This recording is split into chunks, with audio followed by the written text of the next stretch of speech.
Olá, queridos, paz do Senhor Jesus. Aqui é o pastor Eliseu Rodrigues. Aqui é o Thiago. O Thiago é um amigo, é um discípulo, um aluno, discípulo de Cristo e um dos meus alunos que tem se esforçado para crescer no conhecimento da palavra e se aprofundar na teologia bíblica e sistemática. O João, um outro aluno que já estudou muito comigo, fez um react comigo de um debate abençoado na Rádio Mais FM. Hoje eu e o Thiago vamos aqui fazer algumas reações a um camarada que faz muito barulho na internet. Para mim, falta amadurecer muito para chegar no nível de postura pastoral. Eu só lembro do sobrenome Regiane. Walter Regiane. Walter Regiane. Algumas falas engraçadas, algumas posturas desconexas, e a gente vai também aprender com os erros dos outros. Vocês aprendem com os meus erros, eu aprendo com os erros dos outros, e assim sucessivamente nós vamos nos desenvolvendo no reino de Deus. Vou colocar aqui uma parte de um debate. Ele está com Marcelo Hebraísta, num debate mediado pelo pastor César Cavalcante. Essa postura aqui é comum em muitos debates, como nós vamos mostrar aqui para quem está assistindo agora. O mundo, onde no Novo Testamento o mundo é o mundo dos eleitos, gente. Nós não temos um texto bíblico para provar isso.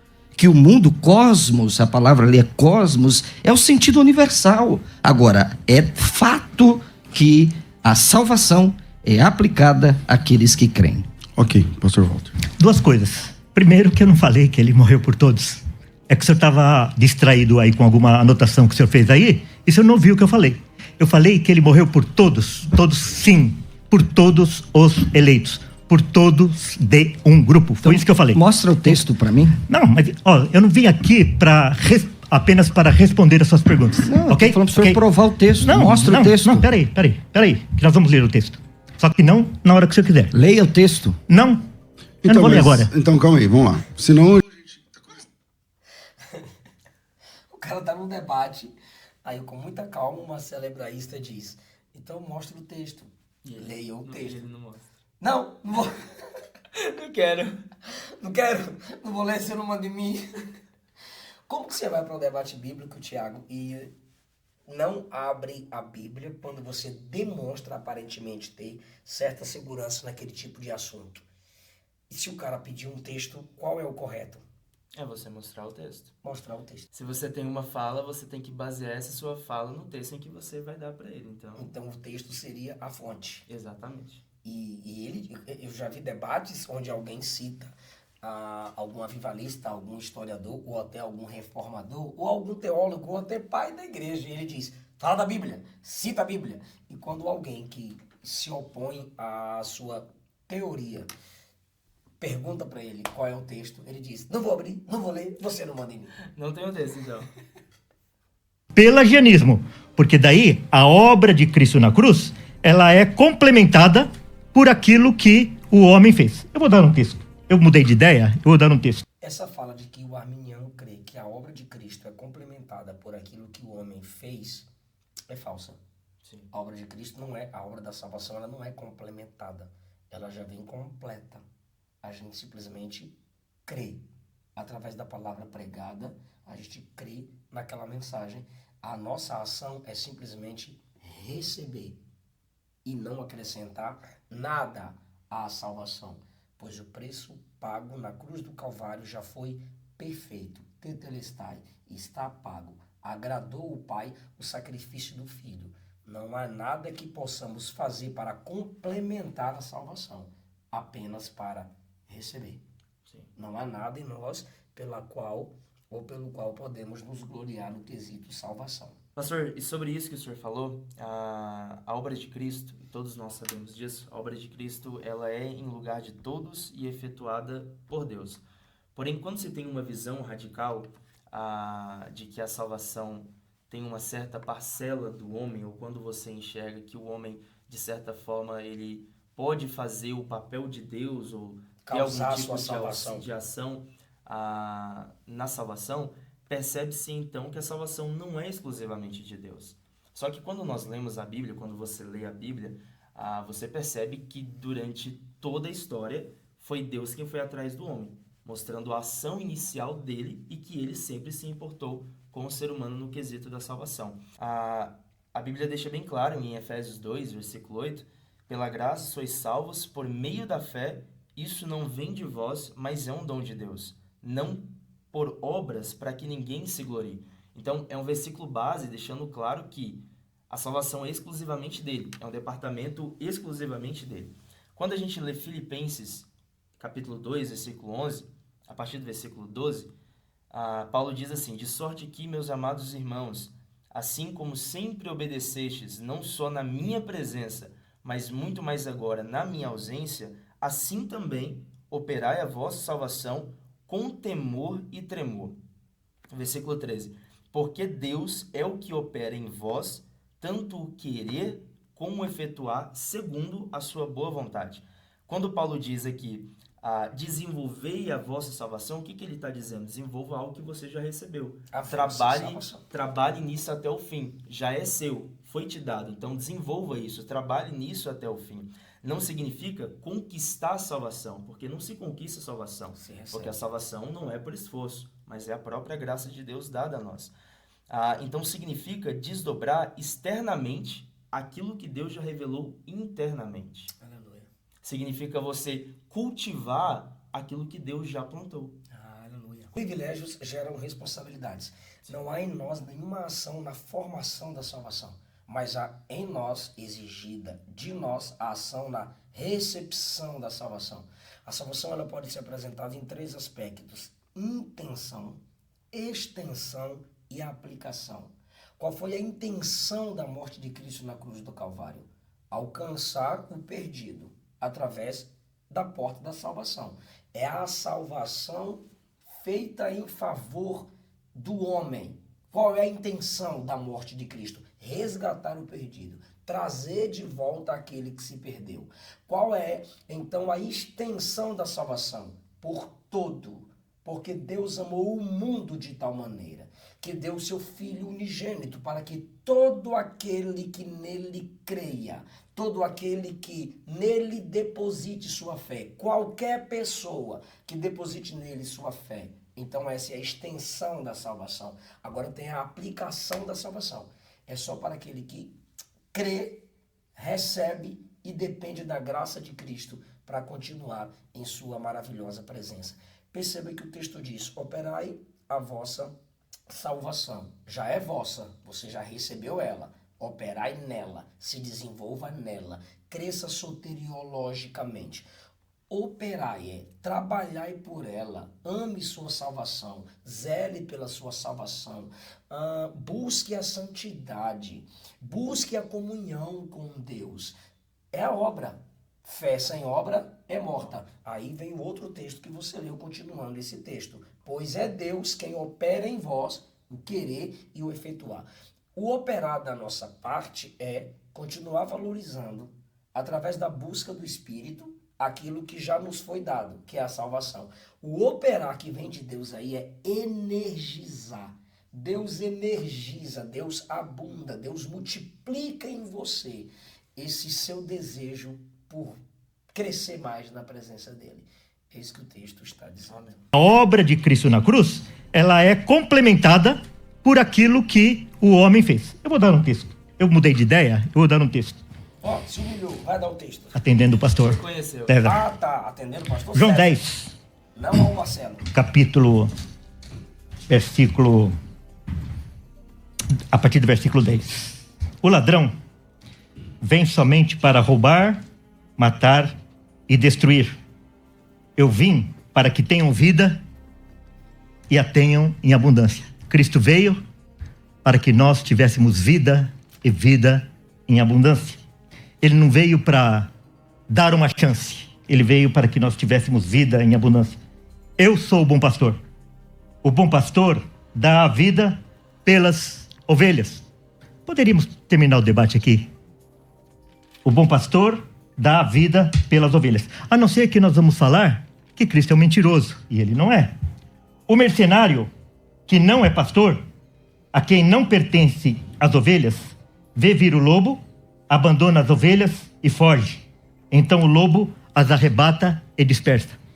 O mercenário é aquele que cuida das ovelhas, que tem interesse pelas ovelhas, a troco de algum interesse. Então, quando nós falamos que Cristo morreu por todos, mas todos não serão salvos, porque a ovelha, aquele pelo qual Cristo morreu, ele precisa fazer alguma coisa, nós estamos transformando Cristo num mercenário. E Cristo não é mercenário. Cristo não deu a sua vida. Ele está querendo defender que Jesus morreu apenas pelas ovelhas, se baseando em João capítulo 10.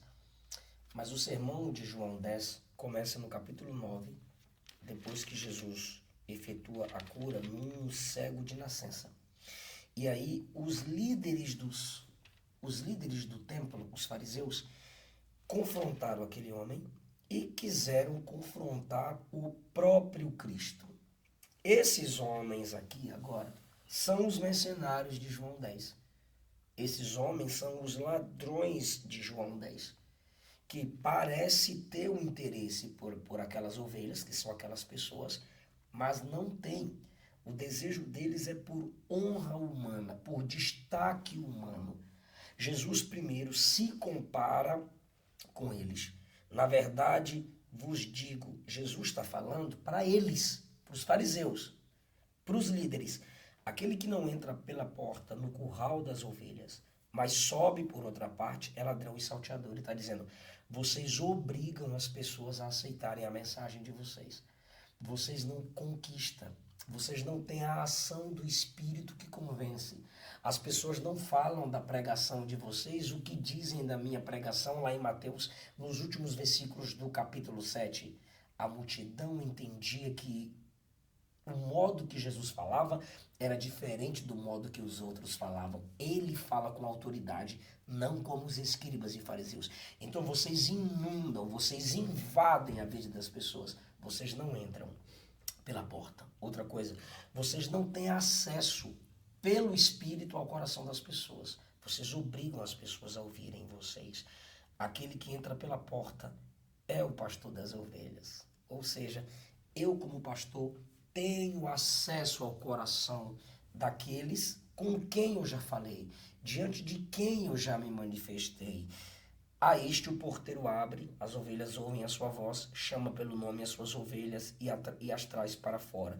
Jesus está mostrando o relacionamento do pastor com a ovelha, ou seja, assim como o pastor cuidava bem da ovelha para atraí-la assim, Jesus também demonstrava amor pelas pessoas para atrair as pessoas a ele. Só que Jesus diz no versículo 5, de modo nenhum as ovelhas seguirão o estranho. Aqui começa a segurança das ovelhas.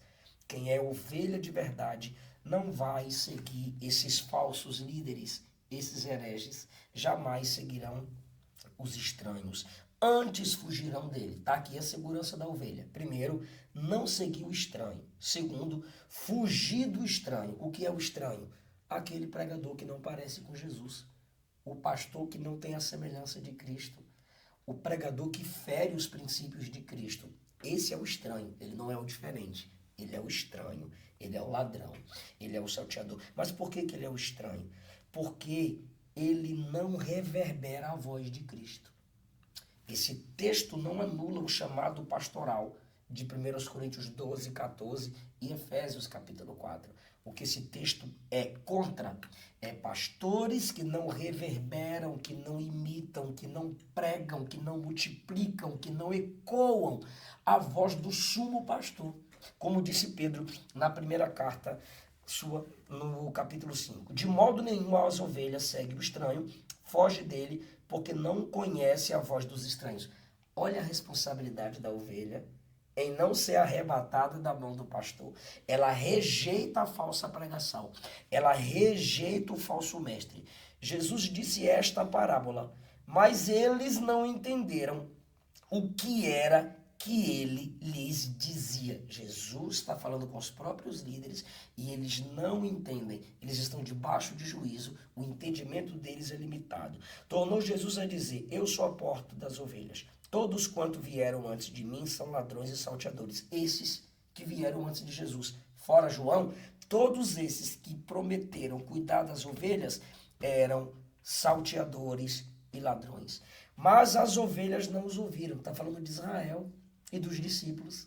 Israel preferiu não dar ouvido a esses homens.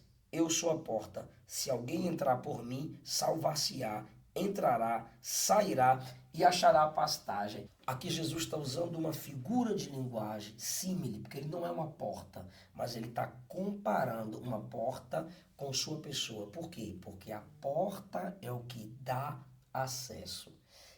Cristo não é apenas o bom pastor que dá a vida pelas ovelhas. Cristo é a porta que dá o acesso para quem quer deixar de ser lobo e se tornar ovelha.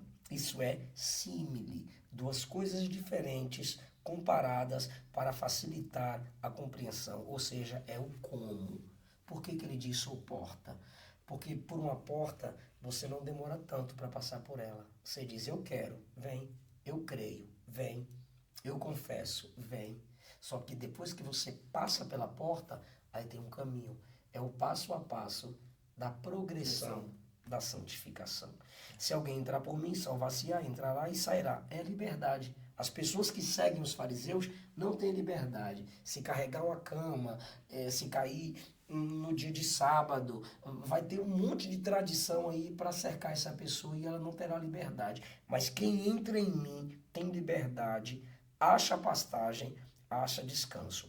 O ladrão veio roubar, matar e destruir. Eu vim para dar vida e vida completa.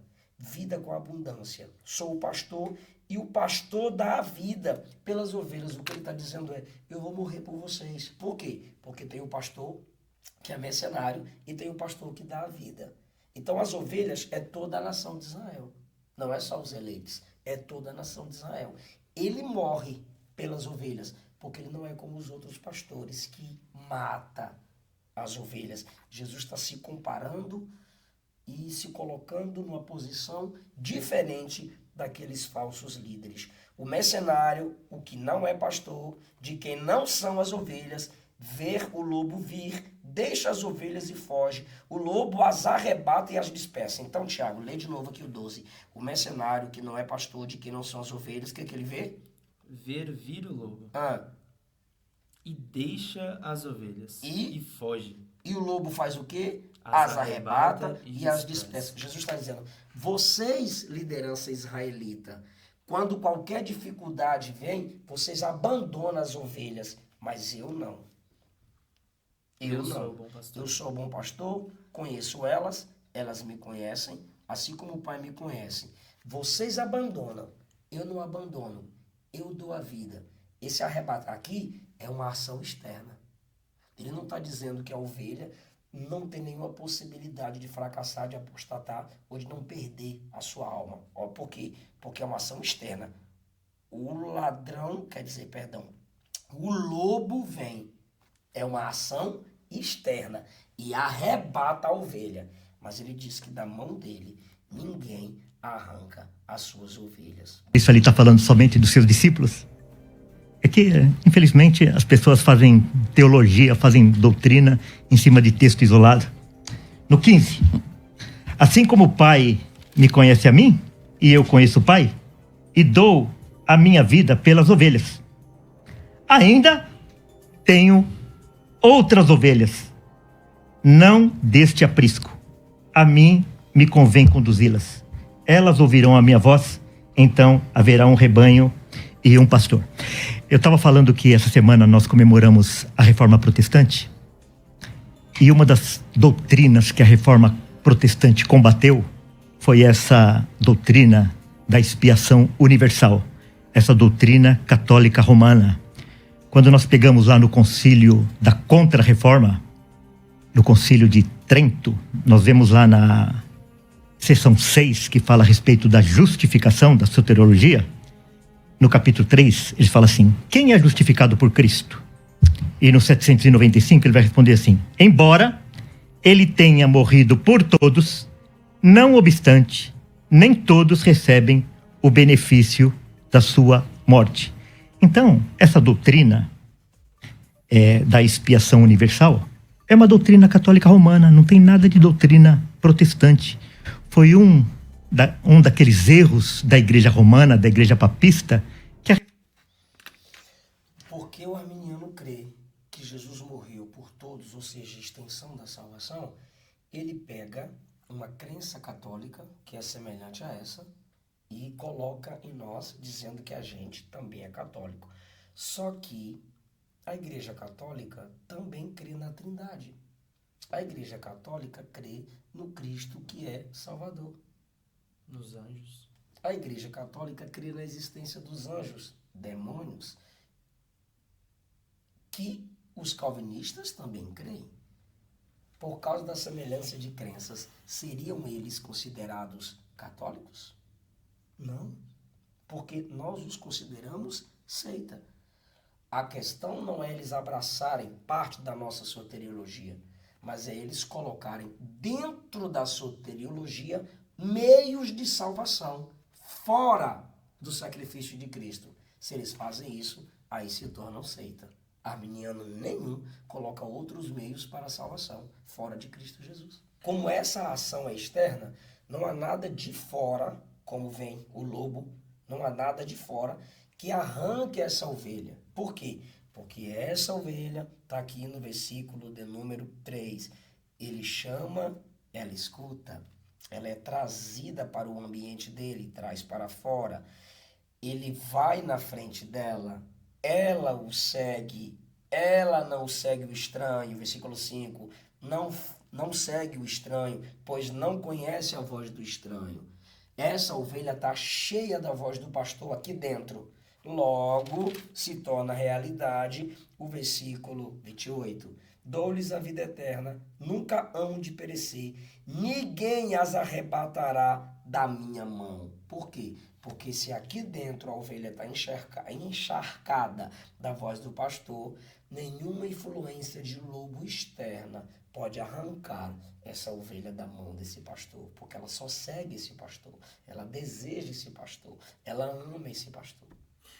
Então, se a gente não observar o contexto do versículo que a gente leu, nós não vamos entender que ela tem uma responsabilidade. Sim. E a responsabilidade dela é justamente em ouvir a voz do pastor, conhecer a voz do pastor e seguir o pastor. Esse ouvir, conhecer, seguir é crer. É receber o plano da salvação do bom pastor. E ele ainda acrescenta, ainda tenho outras ovelhas que não são deste aprisco, que não é aqui de Israel. Também convém agregar a estas, e elas ouvirão a minha voz. E um dia, isso aqui é escatológico, haverá um rebanho e um pastor.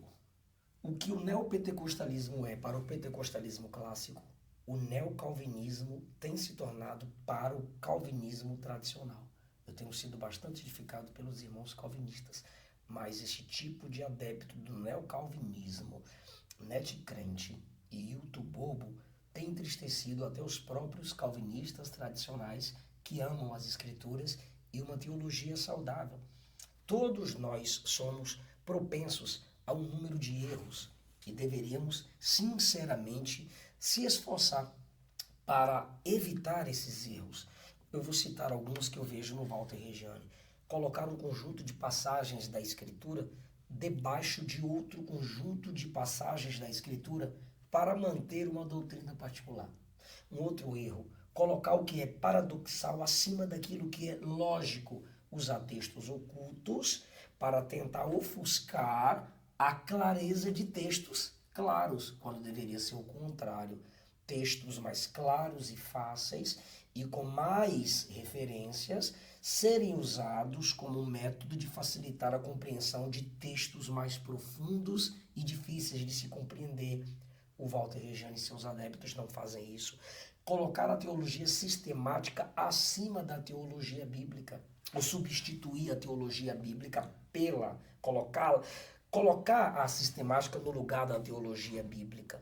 Confundir o sistema teológico com o próprio evangelho. Quem assim faz, reage a uma crítica, ao seu sistema de crença, como se essa crítica fosse ao verdadeiro evangelho. E discordar do neocalvinismo, dessa postura do Walter Reggiani, não significa negar as doutrinas fundamentais da fé cristã. Criticar o modo pelo qual ele apresenta a sua teologia e o método que ele usa para defendê-la não significa que para nós a teologia calvinista tradicional não tem valor algum. Até porque a gente acredita na soberania divina, na eleição, na total depravação, na divindade de Cristo, na trindade, na inspiração das escrituras, no inferno, na vinda de Cristo, na morada eterna com Ele. Nós cremos e aquilo que eles dizem ser doutrina basilar da fé, nós as sustentamos todas. Então, tomar uma crítica pessoal como se fosse uma crítica ao seu conjunto de crenças é errado, é imaturo, é uma demonstração de que, como disse Jonas Madureira, esses neocalvinistas precisam ser colocados dentro de uma jaula, serem trancados lá para aprenderem o verdadeiro evangelho de Jesus através de limites. Queridos, Deus abençoe. Tiago, muito obrigado pela sua participação. Eu que agradeço. É muito bom poder estar aqui e aprender com o senhor. Quem se inscreveu, deixa o like. Quem não se inscreveu, Se inscreva, compartilha, manda pro seu amigo. e deixa o like. Isso daí. Deixa seu comentário aí embaixo. Deus abençoe. Até a próxima. Amém. Deus abençoe.